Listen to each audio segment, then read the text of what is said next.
The message arrived at exactly 600 hours on a Tuesday morning. Commander Junho Park was drinking his third cup of coffee when the entire communications array lit up like a festival of lights. Every screen in the Terran Defense Headquarters in Seoul turned the same shade of deep purple, and a voice began speaking in perfect Korean, then English, then Mandarin, cycling through every human language as if showing off. Junho set down his coffee mug carefully. His hand did not shake. Around him, officers froze at their stations, staring at screens that had been forcibly taken over by something far beyond their technology. The voice was smooth, artificial, and carried the weight of absolute certainty. "Humans of Earth," the voice said. "We are the Galactic Collective. For 3,000 of your years, we have maintained peace and order across 47 star systems. You are new to space travel. You are dangerous. You expand too quickly. You ask too many questions.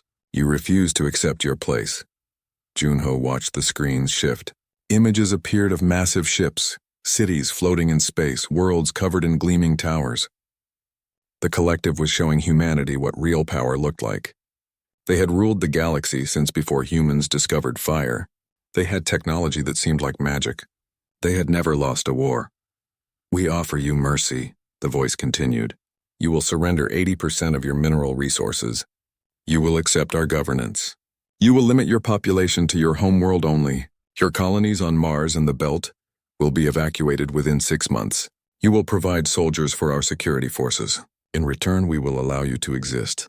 The main screen showed a countdown timer. 72 hours. "If you refuse, we will take what we require by force. Your choice is simple. Serve us or face extinction. We await your response." The screens went black. The normal displays flickered back to life. For a long moment, nobody in the command center moved. Then the room exploded into noise. Officers shouted questions. Communication specialists tried to trace the signal source. Security teams ran diagnostics to see how deeply their systems had been compromised. Junho stood up slowly. His face was calm, but inside his mind was racing through possibilities and strategies. He had spent 20 years preparing for this moment. Not this exact scenario, but something like it.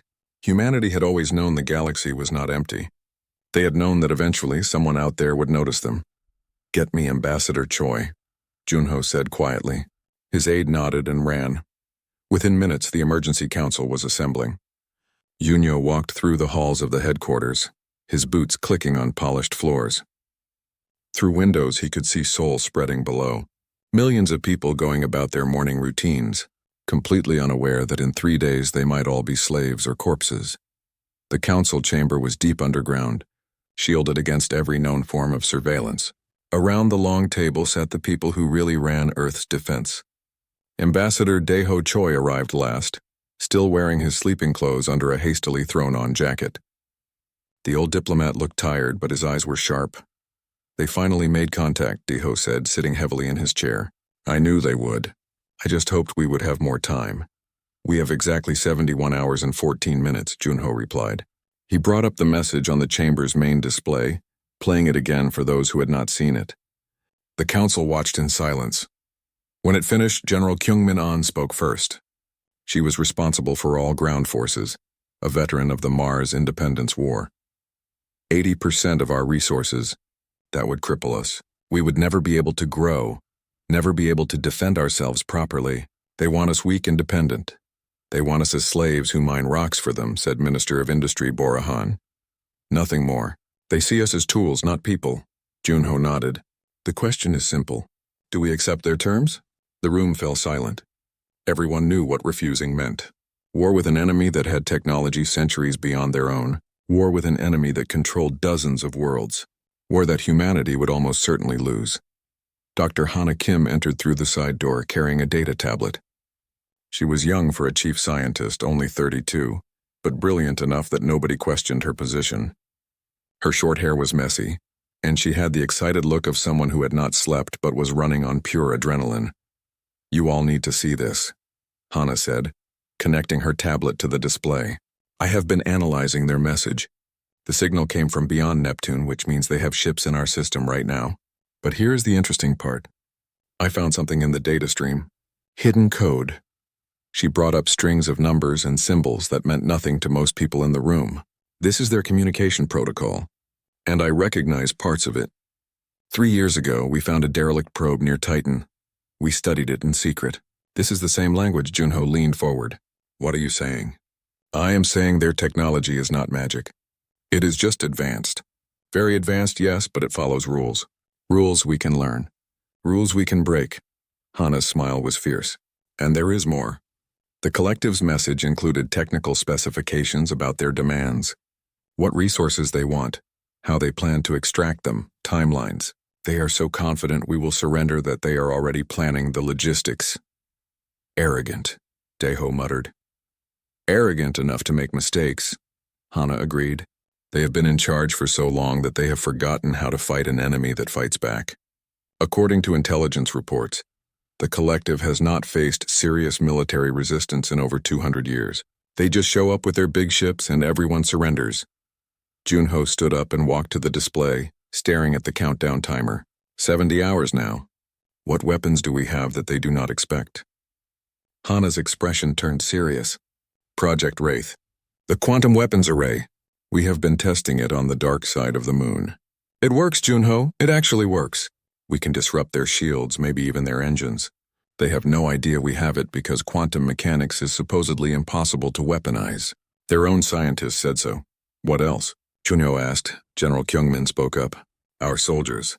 The collective uses drones and automated systems for most combat. According to defector reports, their actual ground troops have not seen real warfare in generations. Our Marines train for combat every single day. If it comes to close quarters, we have the advantage. Ships? Yunho looked at Admiral Suji Kang, who had been silent until now. The Admiral was an older woman, gray-haired and calm. The belt factories have been running at full capacity for 5 years. We told the public we were building cargo haulers and mining vessels. We lied. We have been building warships. Not as advanced as theirs, but fast, tough, and armed with weapons they will not expect. We have 800 ships ready for combat, hidden in the asteroid belt waiting. Junho felt something warm in his chest. Hope, maybe. Or perhaps just the satisfaction of years of secret preparation paying off. Humanity had known this day would come. They had prepared. While the public went about their lives, while politicians argued in the open, the real leaders had been building, training, testing, and planning. We need to make a decision, Deho said quietly. If we refuse them, this becomes real. War, death, possibly extinction. Are we ready to risk everything?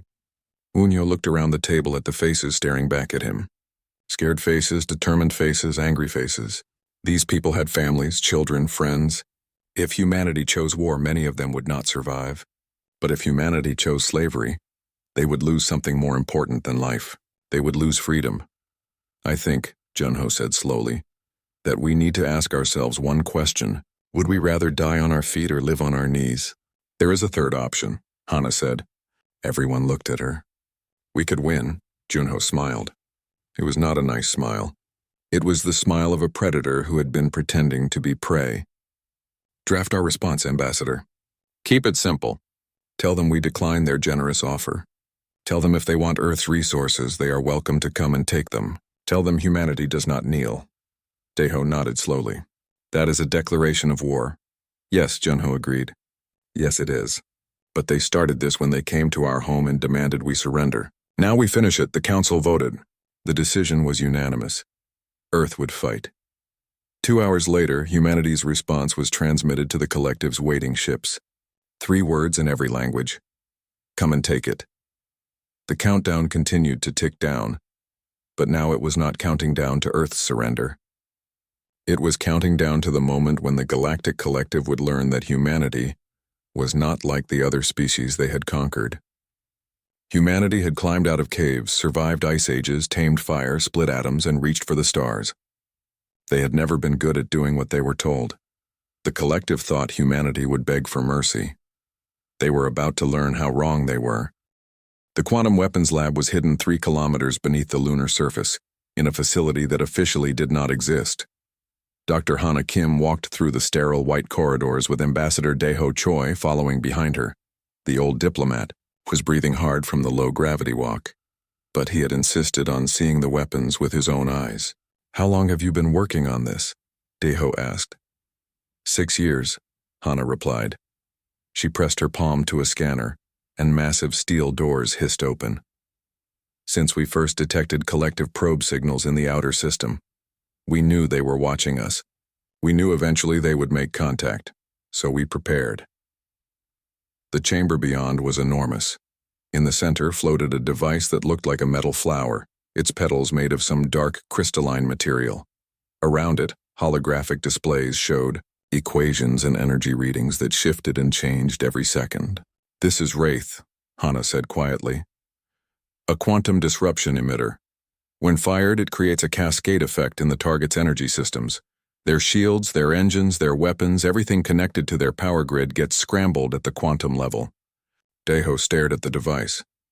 "Does it work?" "We destroyed 17 test drones last month. Collective drones." Hana's smile was grim.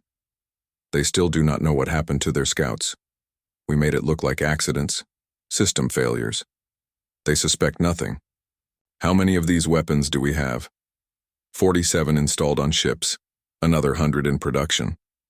The collective thinks quantum weapons are impossible. Their scientists proved it mathematically 500 years ago. They stopped researching it. Hana touched the holographic display and the equations shifted.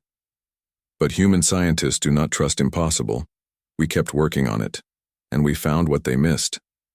Deho nodded slowly. "Show the other delegates. They need to see this. They need to know we have a chance." Across the solar system on Mars, Captain Minho Shin was running his soldiers through combat drills that looked more like murder practice. The training facility in Olympus City was the largest military complex outside Earth, and right now, it was filled with the sounds of controlled violence. Minho watched from the observation deck as 2 squads fought in a mock-up of a collective ship corridor. The environment simulation was perfect, down to the different gravity and atmosphere readings they had gotten from stolen collective data. His soldiers moved fast, using tactics that would seem insane to any traditional military. One soldier threw herself through a ventilation shaft, emerged behind enemy positions, and eliminated 3 targets in 2 seconds. Another used magnetic boots to run along the ceiling, firing downward. A third soldier set up a trap using nothing but wire and a small explosive. Lieutenant Jamin Ko joined Minho on the observation deck. The younger officer looked worried. "Sir, these tactics are extremely dangerous. The casualty rate in real combat would be high." "Yes," Minho agreed calmly. "But the enemy casualty rate would be higher. That is what matters." The collective uses automated systems, drones, AI-controlled defenses. Why are we training for close combat? Minho turned to face his lieutenant. "Because machines follow programs. They have responses for expected scenarios.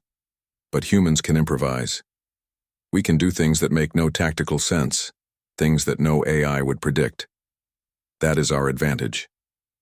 He pointed at the training area. "Watch Corporal Sunmi there. What is she doing?"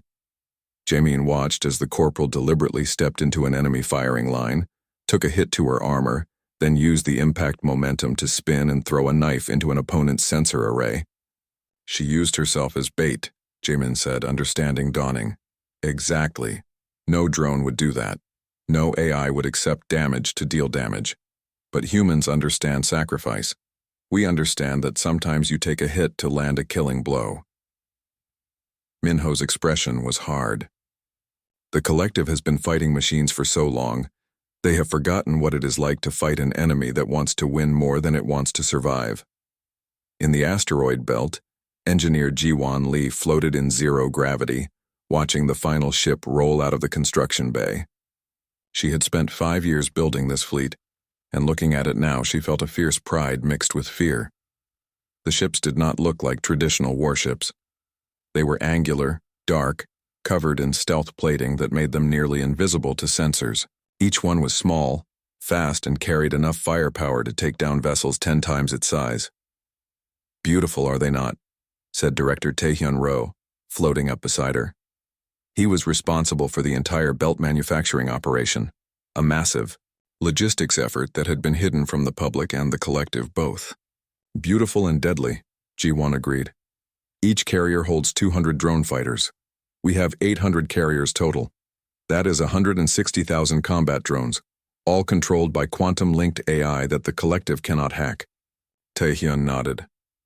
The collective builds big ships. Intimidating ships. Ships meant to make enemies surrender before fighting starts. But we built ships meant to kill. Will it be enough? Jiwon asked quietly.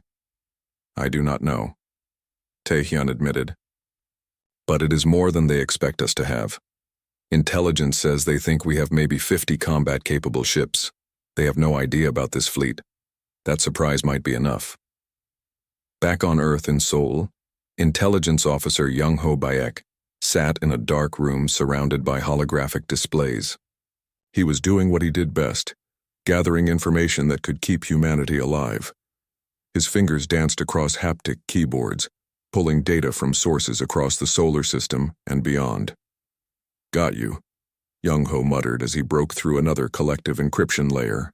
Information flooded his screens. Ship movements, fleet compositions, supply lines, communication protocols.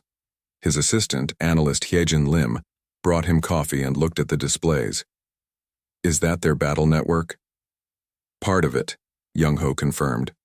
The collective is old, Hyejin. Very old. Their systems have layers upon layers of legacy code.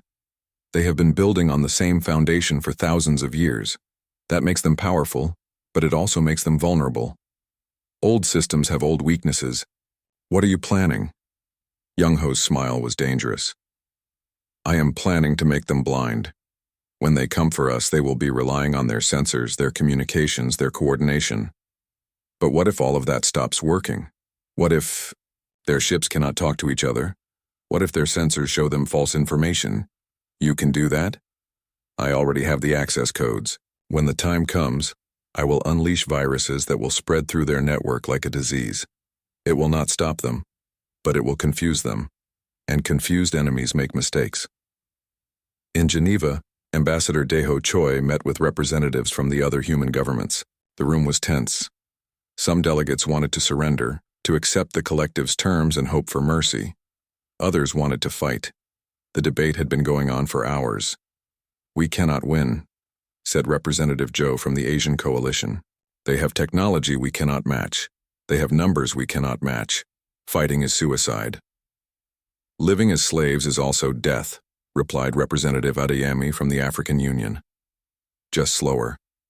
My people did not throw off the chains of colonialism to accept new chains from aliens. What about our children? Representative Kowalski from Europa Colony demanded. If we fight and lose, the collective will exterminate us. At least if we surrender, humanity survives. Daeho stood up slowly. The room fell silent. The old ambassador commanded respect even from those who disagreed with him.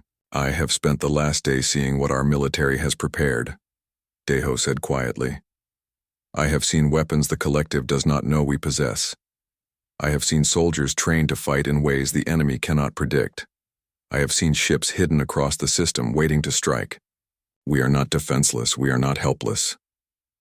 But can we win? Joe asked.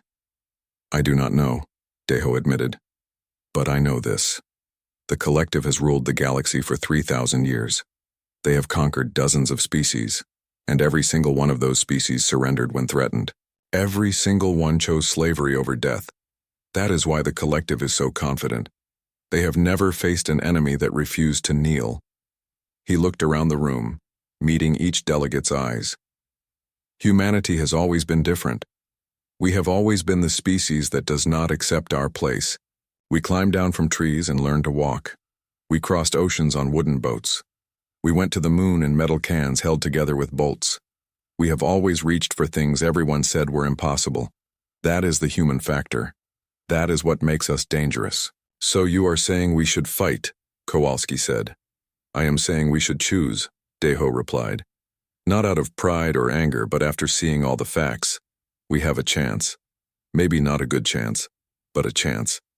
And that is more than any other species has had when the collective came calling. The vote took another 3 hours. In the end, it was not unanimous, but it was clear. Earth would fight. That evening, Junho Park stood on the roof of the defense headquarters, looking up at the stars. Somewhere out there, the collective fleet was preparing to come to Earth. They were loading their ships, briefing their crews, making plans for an easy conquest.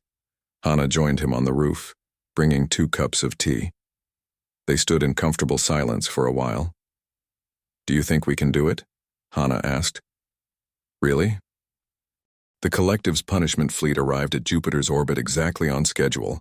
300 warships materialized out of faster-than-light travel in perfect formation, their hulls gleaming silver in the distant sunlight. Each ship was massive, some over 2 kilometers long. They had weapons that could crack planets and shields that could withstand nuclear explosions. This fleet had never been defeated. Admiral Suji Kang watched the enemy ships appear on her tactical display and felt her stomach tighten. Her flagship, the Soul's Pride, floated near Jupiter's moon Ganymede along with the rest of Earth's defensive fleet. 47 ships against 300. The odds were insane. "All ships report ready," her tactical officer said quietly. Lieutenant Bowman Park sounded calm, but Suji could see the tension in his shoulders. "Good," Suji replied. "Remember the plan. We are not here to win. We are here to make them bleed." The Collective Fleet Commander opened a communication channel. A hologram appeared on the Soul's Pride bridge, showing an alien that looked almost human except for the gray skin and 4 eyes. It wore an elaborate uniform covered in medals and symbols. "Human vessel," the commander said in perfect Korean. "I am Fleet Master Kelvin of the Collective Defense Forces. You have been given every opportunity to surrender peacefully. By refusing our generous terms, you have chosen extinction. Power down your weapons and prepare to be boarded. Resist and we will destroy you." Suji studied the alien's face. She saw confidence there, absolute certainty. This commander had done this before, probably dozens of times. Show up with overwhelming force, make threats, watch the enemy collapse. It was a script the Collective had followed for centuries. "Fleet Master Kelvin," Suji said calmly, "I am Admiral Suji Kang of the Terran Defense Force. You came to our home. You threatened our families. You demanded we become your slaves. We have a response for you." She nodded to Bowman. Every human ship fired at once. The Collective Fleet had their shields up, of course. The first volley of missiles and energy weapons splashed harmlessly against the barriers. Suji saw Kelvin's hologram smile, saw the alien's 4 eyes gleam with satisfaction. Then Dr. Hana Kim's quantum disruptors activated. 47 ships, each equipped with Wraith technology, fired beams of twisted spacetime at the enemy formation. The effect was invisible to the naked eye, but on sensors it looked like reality itself was breaking. The Collective shields, powered by fusion reactors and maintained by quantum field generators, suddenly encountered something they were not designed to handle. Energy patterns collapsed. Field harmonics went chaotic. In the span of 3 seconds, the shields protecting the front line of Collective ships simply stopped working. "Now," Suji ordered, "fire everything." Humanity's second volley hit unprotected targets.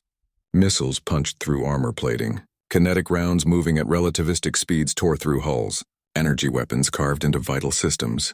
15 Collective ships died in the first exchange, erupting into flowers of flame and debris. The hologram of Fleet Master Kelvin flickered with interference, and the alien's confidence was replaced by shock. "How did you? That is impossible." "You have been saying that word a lot lately," Suji said. "Impossible." "I think you need to update your definitions." She cut the channel and focused on the battle. The Collective Fleet was recovering from their surprise, reforming their lines, redirecting power to their shields. They were adapting fast, but those crucial seconds of confusion had given humanity an opening. "All ships execute pattern Delta," Suji commanded. "Split formation and engage at close range." The human fleet broke apart like a flock of birds, each ship accelerating on its own vector. The Collective was used to fighting in organized formations, maintaining overlapping fields of fire and mutual support. Humans fought like wolves, darting in to bite and retreating before the enemy could respond. Fighter pilot Hyun-Woo Nam launched from his carrier bay in a small attack craft, not much bigger than a shuttle. Around him, 100 other pilots did the same, forming a swarm of tiny, fast-moving targets that confused Collective targeting systems. "This is Phoenix Leader," Hyun-Woo said over the communication net. "Remember your training. Fast approach, hard strike, get out. Do not try to be heroes. Heroes die first." His fighter screamed toward a Collective cruiser, dodging point defense fire that lit up space around him. The cruiser's weapons were designed for long-range combat against large targets. Against something as small and agile as his fighter, they were clumsy. Hyun-Woo got within 50 meters of the cruiser's hull, released his full payload of armor-piercing missiles, and banked hard. Behind him, the missiles struck home, punching through weakened sections of the ship's armor and exploding inside. The cruiser shuddered but kept fighting. Not enough, Hyunwoo thought. These ships are too tough. We need a new approach. That was when he saw the opportunity. The cruiser's main hangar was open, launching its own fighter craft. It was only exposed for a few seconds, but that was enough. Phoenix leader to all fighters, Hyunwoo said. New tactic. We are going inside. His wingman, pilot Uniseo, immediately protested. That is suicide. Probably, Hyunwoo agreed. But so is this whole battle. At least this way we take more of them with us. He aimed his fighter at the hangar entrance and accelerated. The collective's internal defenses were not prepared for a human fighter to fly directly into their ship. Hyunwoo dodged support beams and landed his craft in the middle of the hangar bay, then activated his fighter's self-destruct sequence. He had 30 seconds to get clear. He ran through the alien corridors, his suit's sensors mapping the ship's interior as he moved. Behind him, his fighter exploded, and the blast tore through the hangar bay, igniting fuel and ammunition stored there. Secondary explosions began rippling through the cruiser. Hyunwoo found an airlock, sealed himself inside, and blew the outer door. He tumbled into space, his suit's small thrusters firing to stabilize his spin. He watched the collective cruiser tear itself apart from the inside, breaking into pieces that drifted among the stars. His radio crackled. Phoenix leader, this is Seoul's Pride, we see you. Pickup craft on the way. But Hyunwoo was not watching for rescue. He was watching another collective ship. This one a massive carrier. Its hangar bay was also open. Seoul's Pride, Hyunwoo said quietly. I have one more run in me. Negative, Phoenix leader. You do not have a ship anymore. Hyunwoo smiled inside his helmet. He fired his suit's thrusters, accelerating toward the carrier. I am the ship now. He reached the carrier's hangar moving fast, too fast for the internal defenses to track. His suit had military-grade explosives built into it, enough to take out a building. Inside a ship's hangar, with all that fuel and ammunition around, it would be enough. This is Phoenix leader, Hyunwoo transmitted on an open channel that he knew the collective would hear. You wanted to know what makes humans dangerous?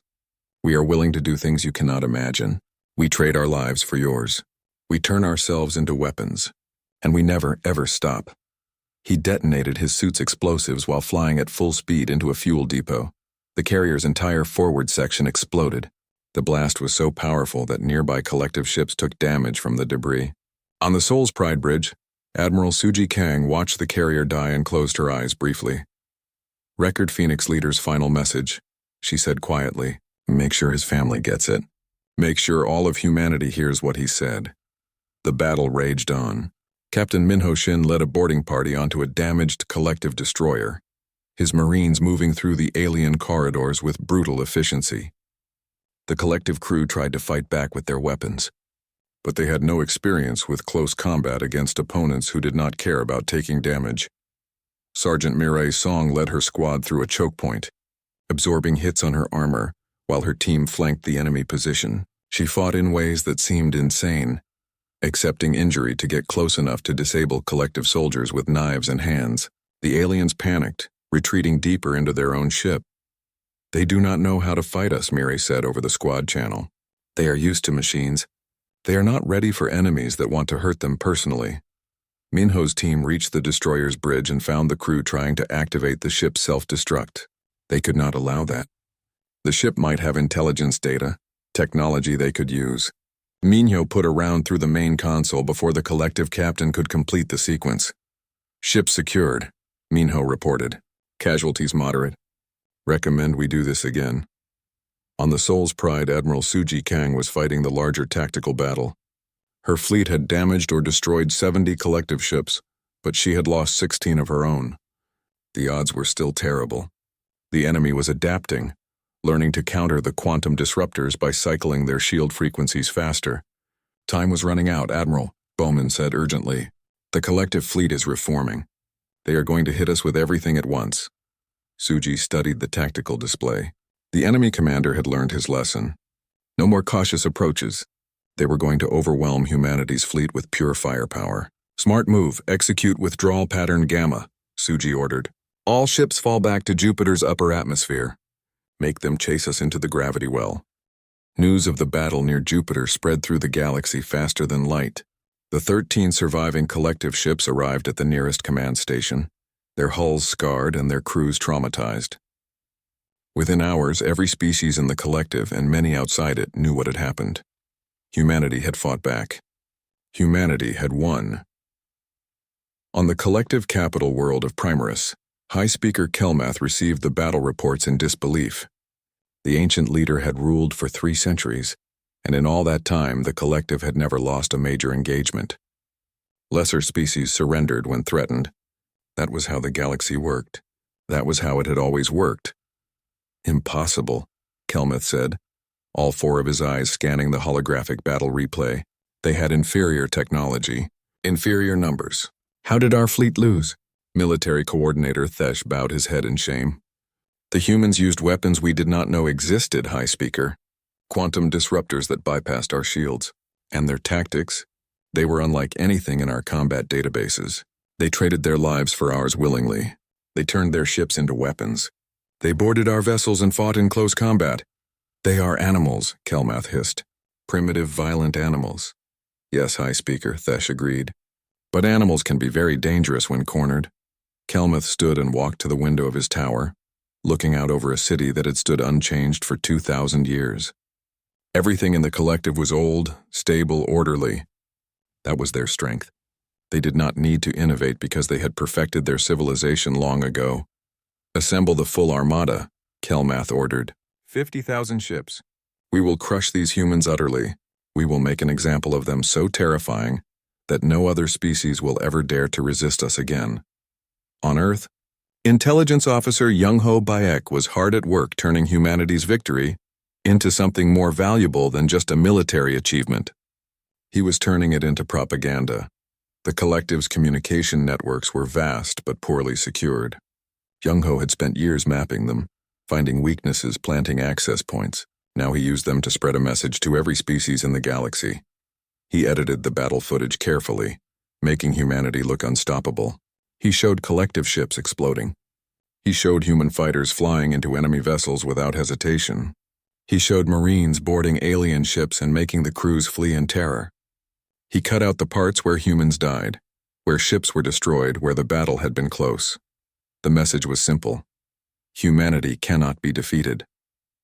Resist the collective. Fight for your freedom. Will it work? His assistant Hyagin asked, watching the propaganda spread through the alien networks. It does not have to convince everyone, Young-Ho replied. It just has to plant doubt. For 3,000 years, the collective has told the galaxy that resistance is futile. We are showing them that is a lie. Some species will see this and think, if humans can fight back, maybe we can too. The message reached 1,000 worlds in a matter of days, and on some of those worlds, people began to wonder. Ambassador Daeho Choi was making contact with those people, carefully and secretly. He reached out to representatives of species that the collective had conquered long ago, species that had been enslaved for centuries. He made them an offer. Weapons, Daeho said during an encrypted communication with a Rin resistance leader named Telvek. Training, support. We will give you what you need to fight back. The Rin was a small species, barely a meter tall, with gray fur and large eyes. They had been conquered 800 years ago, and had been serving as laborers for the collective ever since. Telvek looked at Daeho with suspicion. Why would you help us? Telvek asked. You barely survived one battle. The collective will send more ships. You need every resource for your own defense. Because we understand something the collective has forgotten, Daeho replied. Freedom is not something one species can achieve alone. If humanity fights by itself, we might survive, but we will always be hunted. If we create a galaxy where multiple species stand up to tyrants, then all of us become stronger. Your freedom and our freedom are connected. Telvek was silent for a long moment. The collective has never been successfully resisted. You are asking us to risk everything. We are asking you to choose, Daeho said gently. Stay slaves or become free. Yes, there is risk, but there is also hope. And hope is a powerful thing. The conversation ended without a commitment, but Daeho was patient. He had similar discussions with representatives from 7 other species. Some were interested, some were terrified. All of them were thinking about possibilities they had never considered before. Cultural Ambassador So Young Han took a different approach. While Daeho talked to resistance leaders, So-young talked to the common people. She created broadcasts that spread through the collective's entertainment networks, hidden inside popular shows and music files. Her messages were not about war or weapons. They were about culture, about identity, about what it meant to be free. She told stories of human history, of slaves who became free, of colonies that became independent nations, of people who said no to empires. The collective tells you that obedience brings peace, So-young said in one broadcast. But what kind of peace is it when you cannot speak your own language, practice your own traditions, or decide your own future? That is not peace. That is surrender. The broadcasts reached the Rin homeworld, and Telvek watched them with his council. They saw humans dancing, creating art, celebrating their differences. They saw a species that valued individual expression over collective uniformity. They are showing us what we have lost, one council member said. Quietly, they are showing us what we could have again, another replied. On Mars, Captain Minho Shin was training soldiers for the battle everyone knew was coming. The collective would not accept defeat. They would return with overwhelming force. Humanity needed to be ready. His training methods had changed after the Jupiter battle. He had learned what worked and what did not. Now he focused on the psychological aspects of combat, teaching his soldiers how to use fear as a weapon. The collective's crews are not warriors, Minho told a group of new recruits. They are technicians. They push buttons and follow procedures. When something unexpected happens, when something violent and personal happens, they panic. That is your advantage. Be unpredictable. Be aggressive. Make them afraid. He showed them footage from the boarding actions at Jupiter. Watch how their crew responds when we breach their ship. They do not fight us. They run, they hide. They wait for their machines to save them. But machines cannot save you from an enemy that is already inside your walls. Lieutenant Jamin Ko approached Minho after the training session. Sir, we are teaching our people to be terrifying. Is that what we want to be? Minho looked at the younger officer for a long moment. No, he said finally. It is not what we want to be, but it is what we need to be to survive. The collective thinks we are primitive, violent, worthy only of slavery or death. If being terrifying is what keeps humanity free, then we will be terrifying. We can be civilized again after we win. In the belt, engineer Ji-won Lee was already working on the next generation of weapons. The stealth carriers had been devastatingly effective at Jupiter, but the collective would adapt. They would be looking for hidden ships next time. She needed something new. What if we do not hide the ships? She asked Director Taehyun Ro during a design meeting. What if we make them look like something else? Explain, Taehyun said. Ji-won brought up a holographic design. Cargo haulers, mining ships, construction platforms. We build warships that look like civilian vessels. The collective expects civilian ships in the belt. They will not see them as threats until it is too late. Taehyun studied the design and smiled. You want to turn our entire industrial infrastructure into a trap? Exactly. Every ship in the belt becomes a potential weapon. The enemy will not know which targets to hit first because they all look harmless. The design was approved and production began immediately. Humanity had 2 months, maybe 3, before the collective's main armada arrived. Every day mattered. On Primaris, High Speaker Kelmath addressed the Collective Council, the ruling body of the galaxy's dominant civilization. The chamber was ancient, built when the collective first unified 5 species under one government. Now it ruled over 47 species, and it was not used to being challenged. These humans are a disease, Kelmath declared. If we allow them to exist, they will infect others with their ideas of resistance. Already we see signs of unrest on Rin worlds, Talvin colonies, even among the Kresh. The humans must be exterminated completely. Some council members agreed immediately. Others were more cautious. Complete extermination is inefficient, military coordinator Thesh argued. Humans possess valuable genetic diversity and physical capabilities. They could be useful as laborers if properly controlled. They cannot be controlled, Kelmath snapped. Have you not seen the battle reports? They do not surrender even when defeat is certain. They turn themselves into weapons. They are fundamentally incompatible with civilized order. The debate continued for hours, but the conclusion was inevitable. The collective would send its full military might to destroy Earth. 50,000 ships, the largest fleet ever assembled. Enough to crack a planet's crust. Enough to exterminate a species.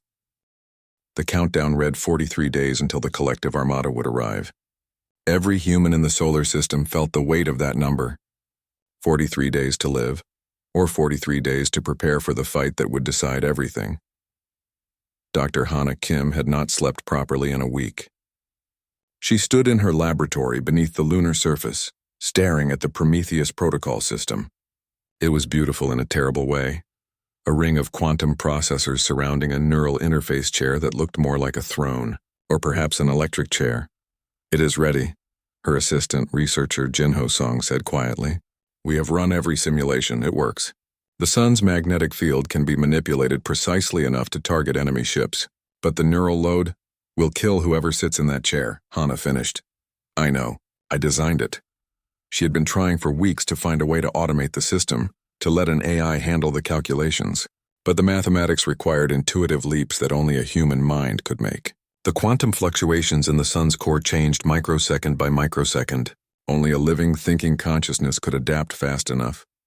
"We need to tell people what this weapon requires," Jinho said. "We need volunteers." "Volunteers to die," Hana said bitterly. "We are asking someone to burn out their brain controlling a star." "What kind of weapon is that?" "The kind that might save humanity," Commander Junho Park said from the laboratory entrance. He had come down from Earth to see the weapon himself. Hana turned to face him. "You approve of this?" "No," Junho said honestly. "I hate it, but I approved its construction because I understand what we are facing. 50,000 ships, Hana. If they reach Earth, billions die. If this weapon can stop them, if it can destroy enough of their fleet to give us a fighting chance, then it is worth building. But I will only authorize its use if there is no other option." He walked over to the chair and ran his hand along its surface. "Who would volunteer for this?" "More people than you think," Hana replied quietly. "People who lost family at Jupiter. People who understand what is coming. People who want their deaths to matter." She paused. "I have received 300 applications already, and I have not even announced the weapon publicly yet." Junho looked at her in surprise. "How do they know about it?" "Word spreads in a military community. People talk, and people want to help." Hana pulled up a list of names on her holographic display. "Look at these. Pilots who are too injured to fly. Engineers who are too old for combat. Scientists who want to contribute in ways beyond theory. Every single one of them understands what this weapon requires, and every single one is willing." Among the names, Junho saw one that made him pause. "Taejin Oh, is he related to?" "Pilot Hyunwoo Nam's family, yes," Hana confirmed. "His cousin. Hyunwoo died at Jupiter flying his fighter into a collective carrier. Taejin saw that and decided if his cousin could make that sacrifice, he could too." Junho closed his eyes. "We are asking the best of humanity to die." "No," Hana corrected gently. "They are offering. There is a difference. On Mars, Captain Minho Shin was training civilians. The military had decided that if the collective broke through the orbital defenses and reached ground forces, every human would need to know how to fight. Age did not matter. Gender did not matter. If you could hold a weapon, you were part of the defense." A woman in her 60s named Mrs. Kyungja Park stood in front of Minho, holding a rifle awkwardly. She had been a teacher before the war. Now she was learning to kill. "I do not know if I can do this," she said, her voice shaking. "You can," Minho said firmly. "You survived 6 decades on a hostile planet. You raised children in underground habitats. You have more strength than you know." He showed her how to brace the rifle properly, how to aim, how to control her breathing. Around them, thousands of other civilians went through the same training. Old and young, experienced and new, all learning the basics of combat. "Why do we fight?" Minho asked the assembled crowd. It was a question he asked every training group. Why not surrender? Why not accept the collective's rule and live as slaves? "At least we would live." The crowd was silent. Then Mrs. Kyungja spoke up. "Because some things are worse than death. I did not survive the Mars colony wars. I did not raise my children in these red dust tunnels just to see them bow to aliens who think we are animals. I would rather die fighting than live begging." Others nodded. Minho saw the same determination in their eyes that he saw in his professional soldiers. Humanity was not just training an army. They were becoming one. Lieutenant Jaemin Ko approached after the training session. "Sir, we have had reports from Earth. The collective is spreading propaganda about us. They are telling their citizens that we are monsters, that we eat our own dead, that we torture prisoners." "Do we?" Minho asked. "No, sir. Our prisoners of war are treated according to international law. Then the collective is afraid, Minho said with satisfaction. They lost 300 ships to our 47. They need to explain that to their people, so they make us into demons. Let them. If they think we are monsters, they will hesitate. And when your enemy hesitates, you have already won half the battle. In the asteroid belt, engineer Jiwan Li watched her latest creation take shape. It looked like a mining platform, complete with drilling equipment and ore processors. But hidden inside its hull were missile batteries, railguns, and quantum disruptors. It was a warship disguised as industrial equipment. How many of these can we build in 40 days? Director Taehyun Ro asked. 300, Jiwon replied. Plus the 800 carriers we already have, plus the defense stations around Earth, Mars, and the belt colonies. We will have about 1,500 combat-capable platforms. Against 50,000, yes. But they will not know which of our ships are weapons until we start firing. Every civilian vessel in the system becomes a question mark for them. Every asteroid could hide a weapons platform. They will have to treat everything as a potential threat. Taehyun nodded slowly. We are turning our entire solar system into a minefield. Exactly. And mines do not need to outnumber the enemy. They just need to be in the right place at the right time. On Earth and Seoul, Commander Junho Park sat in his office late at night, reviewing casualty projections. Every scenario his strategists ran ended with millions of deaths. Best-case scenarios. Worst-case scenarios. It did not matter. The numbers were always terrible. His sister, medical officer Yoonji Park, knocked on his door and entered without waiting for permission. She carried 2 cups of tea and set one on his desk. You need to sleep, Yoonji said. I will sleep when this is over, Junho replied, not looking up from his displays. You will be useless to everyone if you collapse from exhaustion before the battle even begins. She sat across from him and waited until he finally looked at her. Brother, you carry too much weight. You act as if this entire war is your personal responsibility. I am the Supreme Commander. It is my responsibility. You are one person, Yoonji said gently. Yes, you make the strategic decisions. But every soldier, every engineer, every scientist, every civilian preparing to fight, they have made their own choice to resist. This is not your burden alone. Junho was quiet for a moment. Do you know what Ambassador Daeho said to me yesterday? He said that whatever happens, humanity has already won. We have shown the galaxy that freedom is worth fighting for.